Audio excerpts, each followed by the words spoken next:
A report indicated that many children between 7 and 11 spend too much time watching television and or playing video games.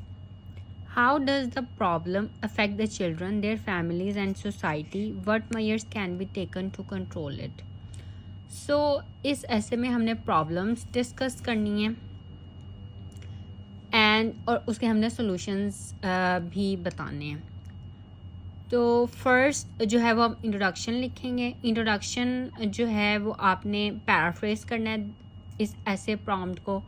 अगर आप copy paste करेंगे this exact statement as in the ऐसे prompt then it would not be good for your band scores. You have to use synonyms and topic related vocabulary words.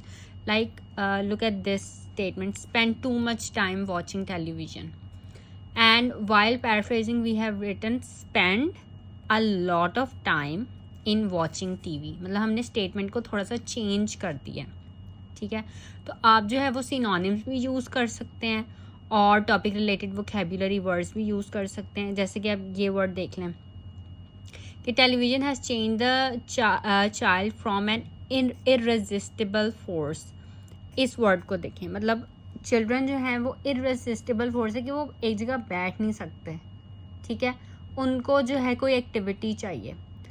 तो पहले तो बच्चे इस तरह ही करते थे, मतलब उनको कंट्रोल करना बहुत मुश्किल होता था. उन्हें बस खेलना है और वो एक जगह नहीं बैठ सकते थे. लेकिन ये टेलीविज़न और वीडियो गेम्स की वजह से वो एक इमूवेबल ऑब्जेक्ट बन गया. मतलब वो मूव ही नहीं करते.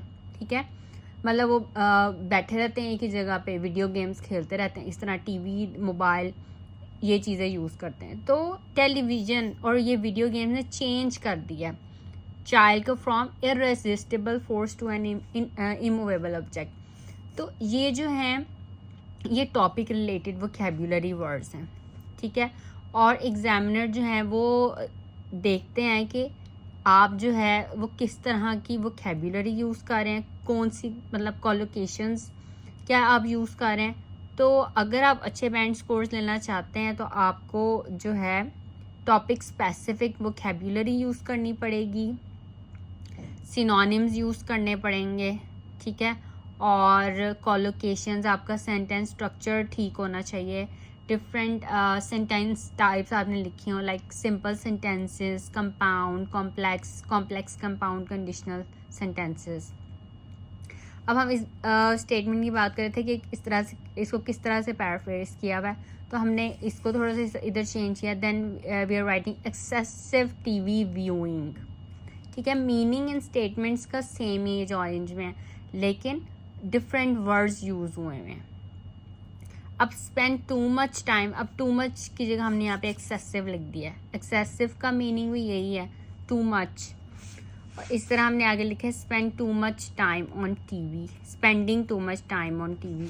तो इस तरह से जो है वो डिफरेंट जो है वो वर्ड्स यूज़ करके स्टेटमेंट को चेंज करके तो हम पैराफ्रेज कर सकते हैं. क्योंकि अगर हम रेपिटिशन करेंगे, अब ये टीवी से रिलेटेड है और ये स्पेंड का वर्ड ऐसे प्रॉम्प्ट में जो यूज़ हुआ है, जो वर्ड्स यहाँ पर यूज़ हुए हैं वो तो यूज़ होंगे आपके ऐसे में, लेकिन अगर आप बार बार रेपिटिशन करेंगे तो ये अच्छा नहीं है. ठीक है, तो इस तरह फिर आपने प्रॉब्लम्स को डिस्कस करना है जो आप सोचते हैं कि प्रॉब्लम्स हैं. यू कैन रीड दिस ऐसे और आप आइडिया लेके you can write this in your own words and then we will discuss the solutions and then conclusion.